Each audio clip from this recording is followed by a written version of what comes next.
Welcome to the Dice Tower, a series of videos about games and the people who played them. And now, here's your host, Jim Reed. Hey everyone, welcome back, or welcome for the first time, whichever it is. In this episode, I'm going to be talking about Descent Journeys in the Dark's 3 base big box expansions, and the reason I call them base big box expansions is because up until this point, Journeys in the Dark has 5 big box expansions, but 2 of those are campaign expansions, which I'll be looking at more in detail in later episodes. I'm also going to take a look at the Quest Compendium, which is a book put out by Fantasy Flight for the game. So, without further delay, let's get started. Okay, the first thing I want to say before I get going here is that all 3 of the big box base expansions, they pretty much all add more monsters. They all add more treasure cards, they all add more skill cards, overlord cards, map pieces, and things of like that. I don't have enough time to show you all of that of each one, so I'm just going to show you a couple of the cool things and major impactful things that they add. For instance, Well of Darkness, some of the cool things I think it adds is a dart pit trap that you can play. It adds boulders to the game that you could have roll around on the heroes. Scything Blades is a pretty cool trap you can put out there. It adds mud and lava tiles. But, let's see. Power Potion. Power Potion is added to the game of Well of Darkness, and the Power Potion allows the heroes to drink this and roll all 5 black power dice, which is pretty powerful. The main thing that this adds to the game is Treachery. Treachery is not introduced in the main base game. It's added in this. And you can determine the Treachery Overlord cards on the center bottom here. They'll have an extra number. There's 3 types. There's traps, event cards, and monster spawn cards that add Treachery. Now, at the beginning of most of the boards, it will tell you how much Treachery you have to spend, because these cards are much more powerful than the regular Overlord cards. So you're only going to be able to spend a certain amount of points to add these cards to your deck. And the more powerful they are, the less they'll cost you to add to the deck. You see, 1, 2, and 3 are the different prices. You may only have 7 points, or you may have 4 points of trap treachery and 5 points of event treachery. And you'll be able to add these to your Overlord deck. And they're really cool and a lot more powerful cards that you can add to your deck. So, let's move on. Okay, Altar of Despair. Altar of Despair actually does add 2 of my most favorite monsters, the Dark Priest and the Deep Elf. Some of the other things it adds to the game are Crushing Walls. It adds altars. Let's see.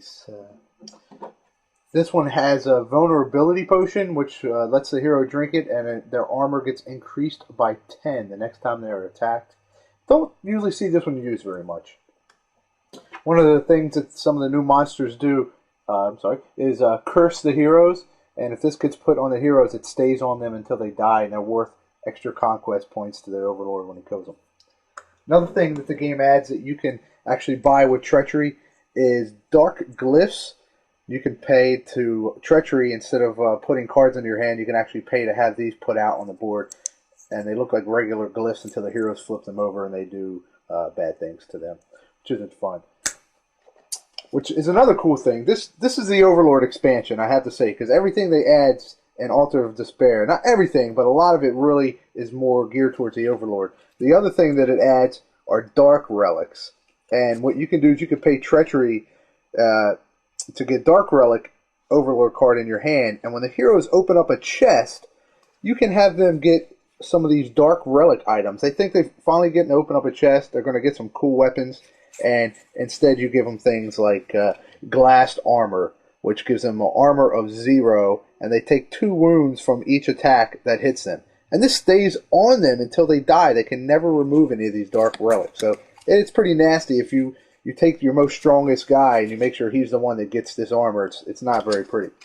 The last thing I'll show you here that this Altar of Despair adds is the Prolong Action marker that you can take in the game. And I don't really see this getting used too much except for in certain scenarios.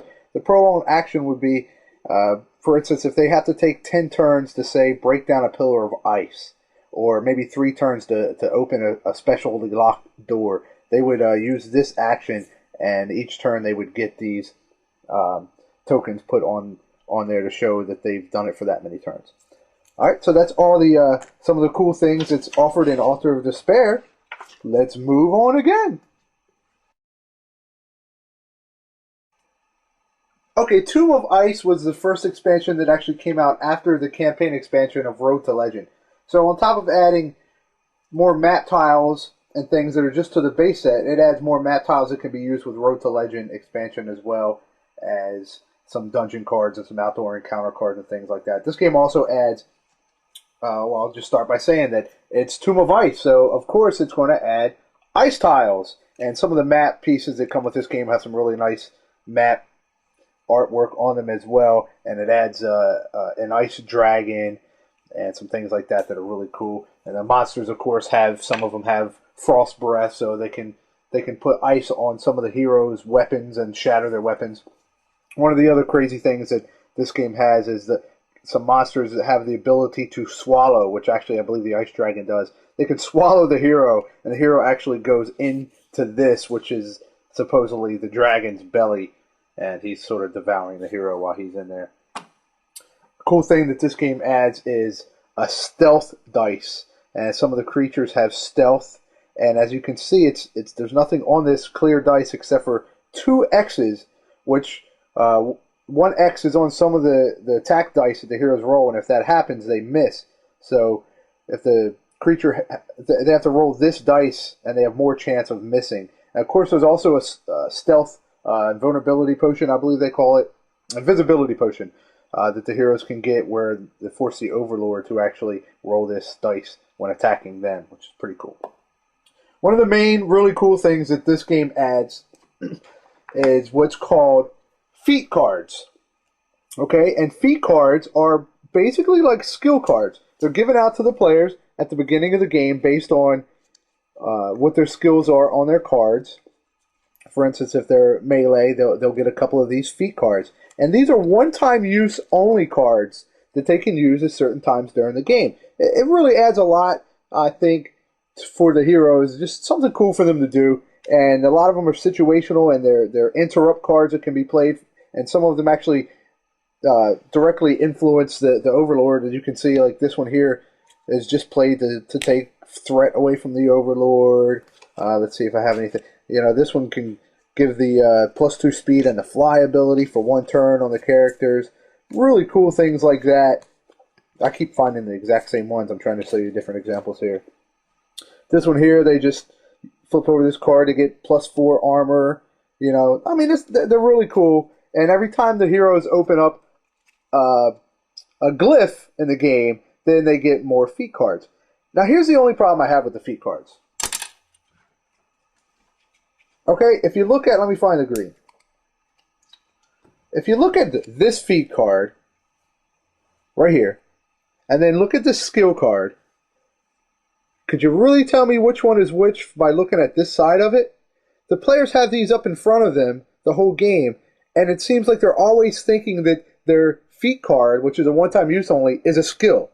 Because they look, other than the little subtle differences right in here on the front of the card, you really can't tell them apart when they're face up like this. The side is a little bit different, but it's very difficult to tell, you know, the two apart. Now let's look at the backs. Okay?